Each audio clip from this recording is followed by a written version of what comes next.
Hey everybody, this is the first of probably several lectures on race and racism. Such a huge topic, and especially in the moment we're in right now, we really have to dive into some of the roots of this. Also, some of the pushback, why there are a lot of white people saying all lives matter. In fact, they're trying to paint over Black Lives Matter signs in the streets. And so, I mean, obviously, 2020 will be a year where we had some racial reconciliation. We had some conversations, and so there's so much to get into on this issue. And we have to kind of start from an important understanding that race. First of all, the concept of race is a social construction. There is no such thing as race. There is no biological designation of races. They've tried. In fact, the Human Genome Project that was completed in 2003 mapped out finally the human chromosome, and what they found was that there was more genetic difference within so-called races than between races. Um, right, the notion of white people was invented in the 17th century to reinforce the notion of white supremacy, to kind of create a us versus them binary. And that's the first time anybody ever talked about white people. There were people from Europe and people from Africa and people from Asia, but there was never a notion of white people and non-white people. Those terms weren't used until, 500 years ago. Less than 500 years ago. Wow, do the math. 17th century, the 1600s. So the reality of race is you look like your biological parents. Everything after that is kind of made up and is the product of the culture that we live in, including the culture of people who look Asian, or the culture of people who look African, or people who look Northern European or Southern European, or whatever it is. It's all about culture. There's no genetic variable of race other than you look like your parents. I mean, there's so many people that are of mixed race and are biracial and what race is Barack Obama, right? I mean, there are lots of people who are biracial or multiracial. Our daughter is multiracial, although she presents as white. But these social constructions are very important to people.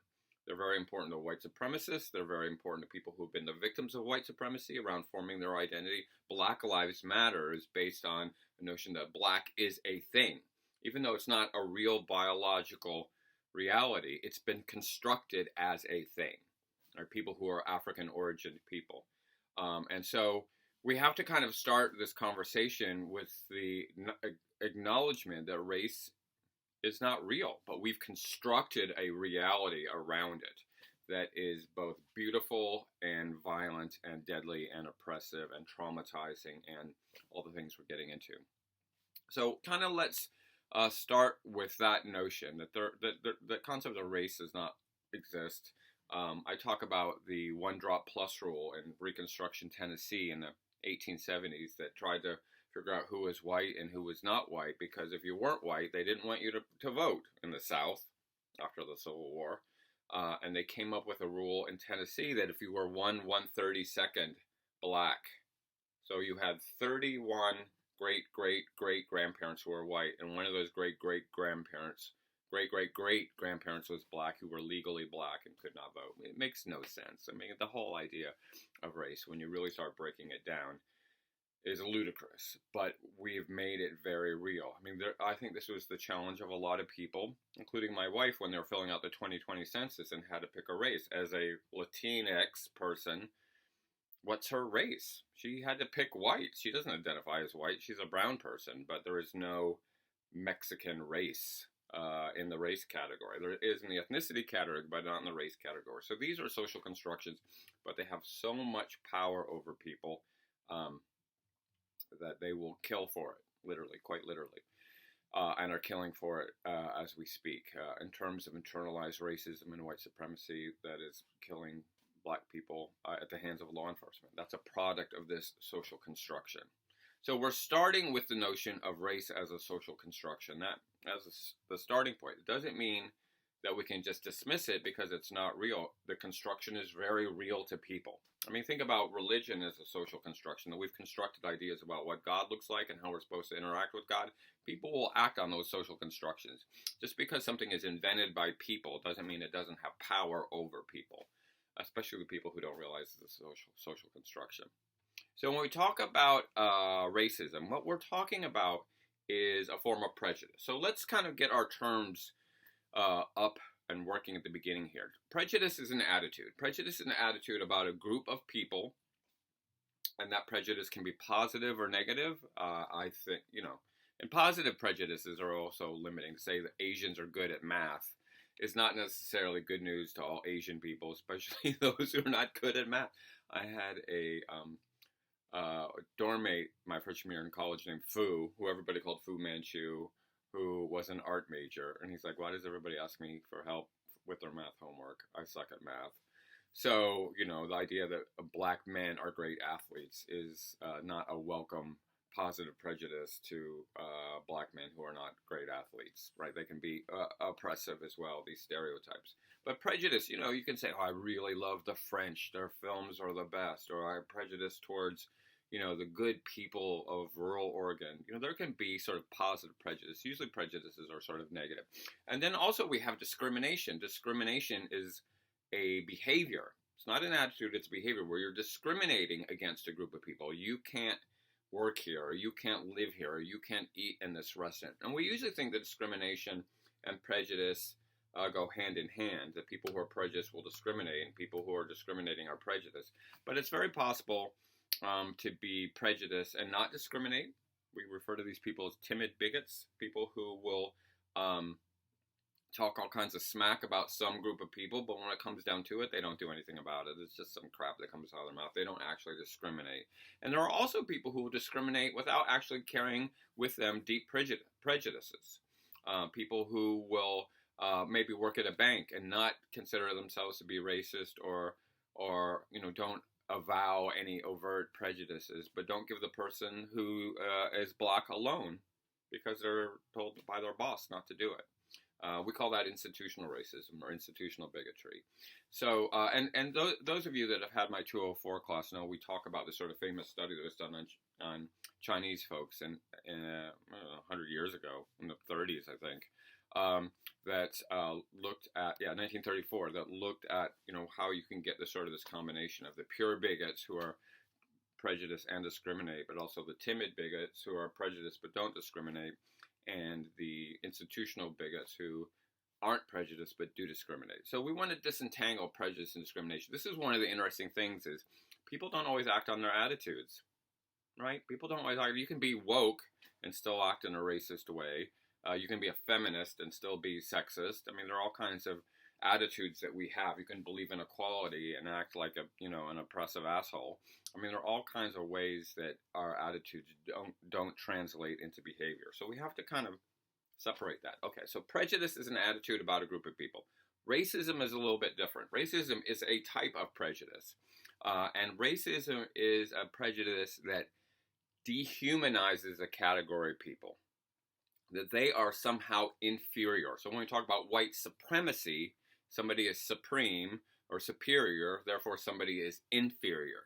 So we have to talk about sort of the act of dehumanization. And there's a historical root of this that I always sort of like to talk about, because it's a very concrete image of what racism is all about. And it has to do with kind of the beginning, the very early days of the slave trade out of Africa. And one of the things you will hear is people say, well, we've always had slaves. Africans enslaved other Africans, so what are we complaining about?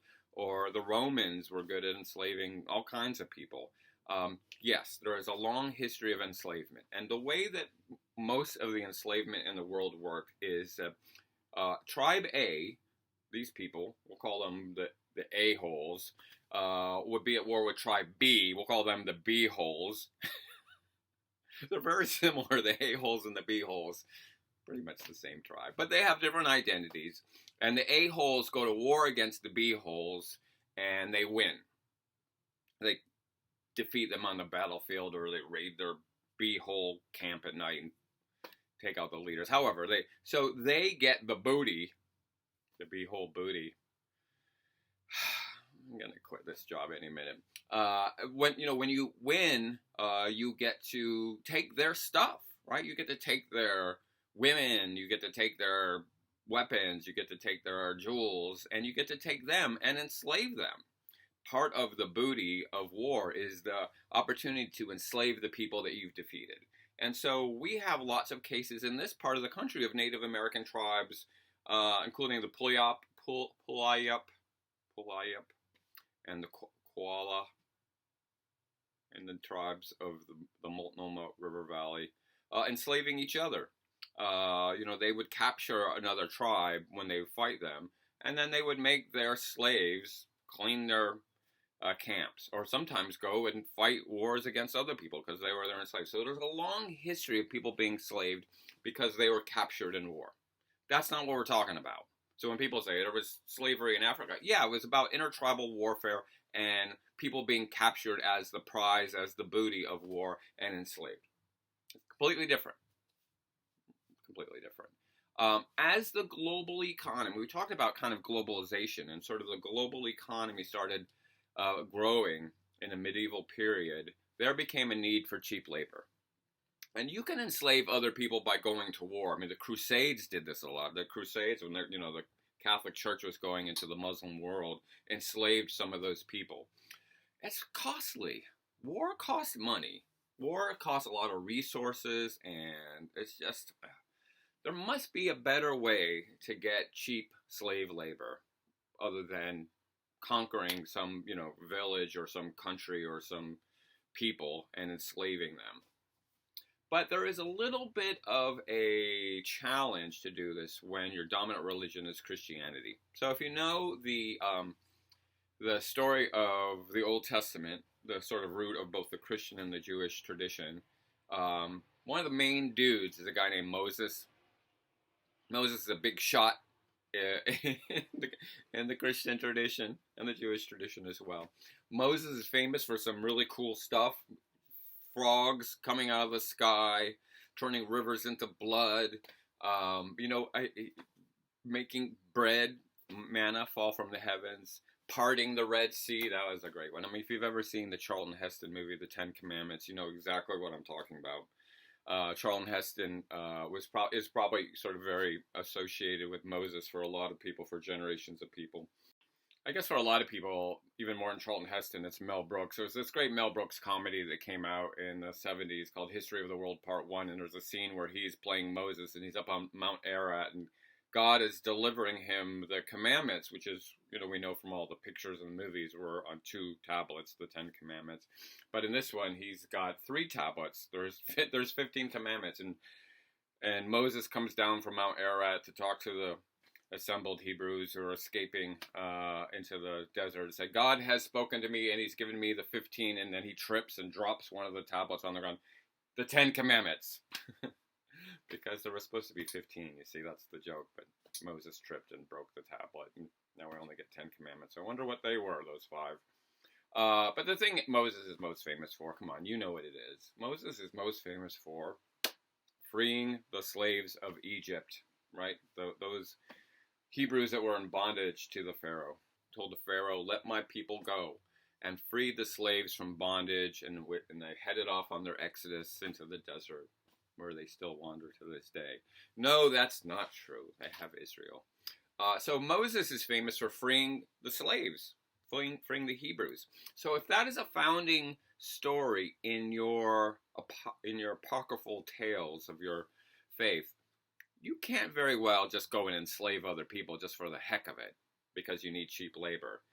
That would make you the Pharaoh, right? That would make you the bad guy in your faith, and then there would be a new Moses, Black Moses maybe, which is a really cool Isaac Hayes album from the early 70s, to say, let my people go, right? So you can't enslave other people. That's been done, and it's wrong. But what if there was a bunch of people that suddenly were not people? What if there was a bunch of people that actually weren't real people, and therefore you wouldn't be enslaving them, you would just be capturing them like you capture wild animals? So this takes us back to the 1400s. We go way back on this one.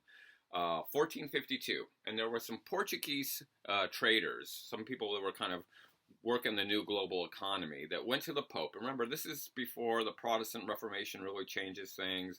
The Catholic Church rules Europe.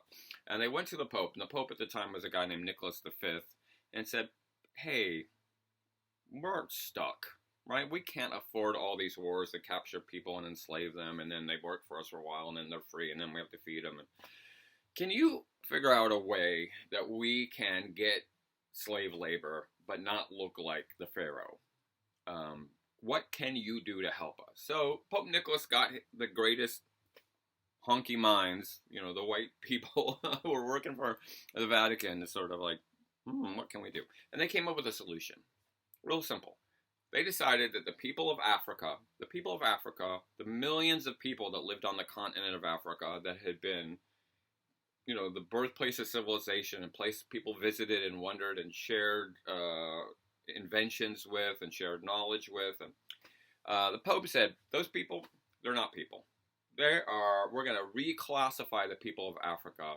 And he put out this sort of papal decree. It was called the Dum Dervasis. The Dum Dervasis, June 18th, 1452. This is the day that racism was born.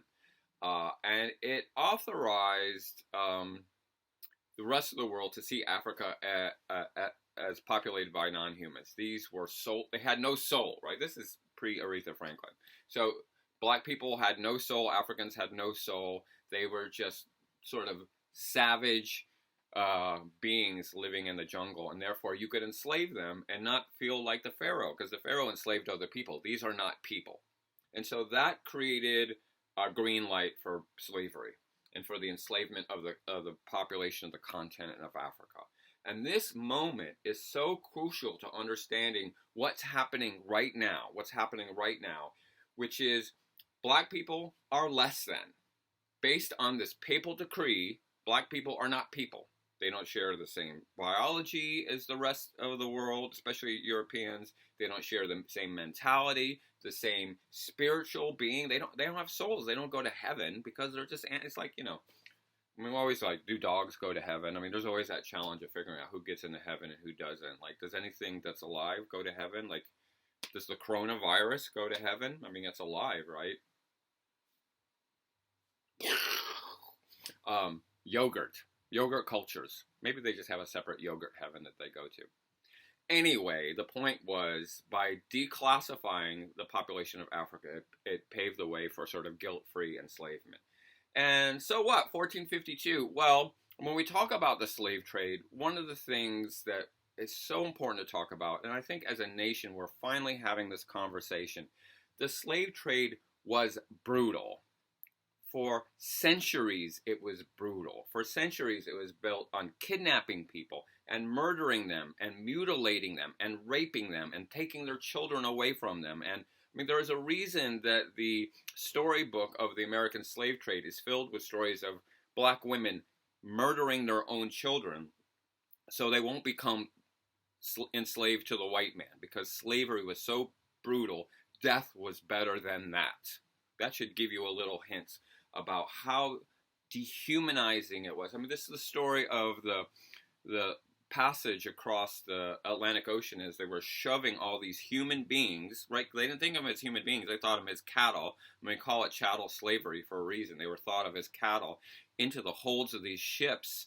And of course, there would be typhus and all kinds of malaria, all these kind of diseases. So a lot of them wouldn't make it. So they would just not throw the dead bodies, throw the sick bodies overboard, because that slave isn't worth anything if he or she is sick, and that the schools of sharks would just follow these slave ships and gobble up all the people that got thrown over. I mean, it's just endlessly brutal.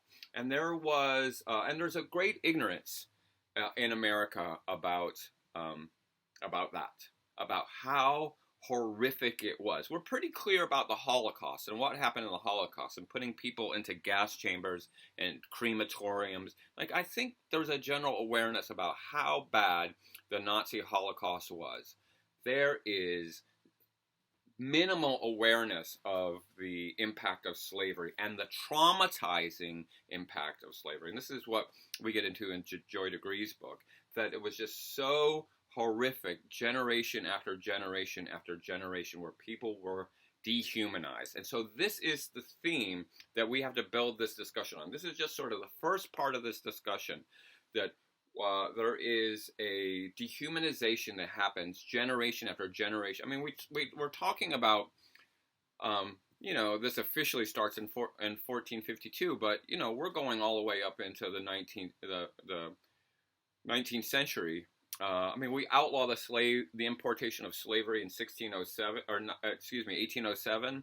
No more slaves are allowed to be imported, but they're still brought in on the black market, and there's still an incredible internal marketplace for slaves in the United States, and that all sort of comes to an official end in 1865, spring of 1865, when the Civil War ends. But there's a lot of people that are still holding on to their slaves. That's why we celebrate Juneteenth, when sort of the last group of slaves got the word that they were finally free in Texas. That dehumanization was brutal. Brutal. So 1400s, 1500s, 1600s, 1700s, 1800s, right? 500 years of torture. So you got to think that has an impact on generation after generation, especially if you're telling the stories of women who are murdering their children, throwing their babies down the well so they don't become slaves. It ended. Right? We don't have slavery anymore. I didn't own a slave. Did you own a slave? So, what's the big deal? It's all good in the hood.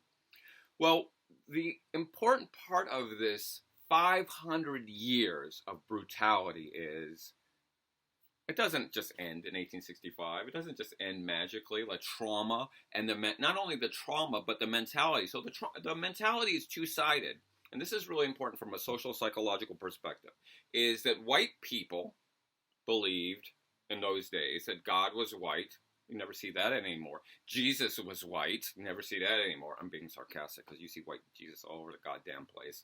And that God was on the side of white people. That God gave white people not only America, but gave white people the Pacific Northwest. The Oregon Trail land was given to white men. No slaves allowed. So that mentality has a flip side of it, though, which is the people who are dehumanized internalize their inhumanity. The people who are told they're not human start to believe it. If all these people with their white God and their white Jesus are telling us that we're not people, we're going to internalize this negative perspective. And so some of you have heard of labeling theory and the notion of self-fulfilling prophecy. When you apply a label to someone enough, you say, you're a thug, you're a thug, you're a thug. Well, I'm a thug. That's what, they think I'm a thug, so I guess that's what I am. This is why we try to give positive reinforcement to kids and not negative reinforcements, because they will become those negative labels that we give them. So there is a labeling impact of slavery, that negative label. So do you think that just sort of magically is erased in 1865? Do you think that generations who have both dehumanized African-rooted people, African-origin people, black people, and the people themselves who have been dehumanized on, the spring of 1865 or Juneteenth or whatever day you want to pick that all this madness ends, are like, oh, whew, I'm a human being again. All right, everything, it's an even playing field. Let's go. Let's start. Yay. Let's have a business, and I'm glad I can do whatever I want to do with all the white people, and everything is good. No, it doesn't. And so what we're dealing with, and this is going to be part 2, I'm going to chop this up into sort of bite-sized lectures, is to talk about the legacy of that, what we call the legacy of slavery. How that label of inferiority is with us in 2020. And the most clear example of this that I can give you, there are many clear that we will get into, is the Confederate battle flag. Mississippi last month, finally removed the Confederate stars and bars from its flag. That is very meaningful. That flag is an act of dehumanizing millions of people. It has a history of brutality that includes rape, that includes lynching, that includes removing the genitals and selling them as souvenirs to whites who came to see the lynchings. There is incredible brutality behind that symbol of the Confederate flag. Yet it still flies. In fact, it flies in Oregon, it flies in Washington. You see it all the time. That flag is a tool of trauma. And so what we're going to get into in this next piece, I just want to get this one and done, is about how that mentality of what happened for those 500 years, 1500s, 1600s, 1700s, 1800s, right, 1500, 500 years, that we're still living with it now. We're still living with it now. And there is a voice now that is saying enough. Enough with the dehumanization by law enforcement, by the medical community, by the education system, by white people who want to pretend that this is not a problem enough. We are going to rehumanize millions of people who have not been granted full humanity while someone has their knee on their neck and the man is screaming, "I can't breathe." You don't do that to a human being. You do it to an animal, but you don't do it to a human being. So we need to connect the dots between what started in 1452 and what we're dealing with in 2020. Okay. End of part 1.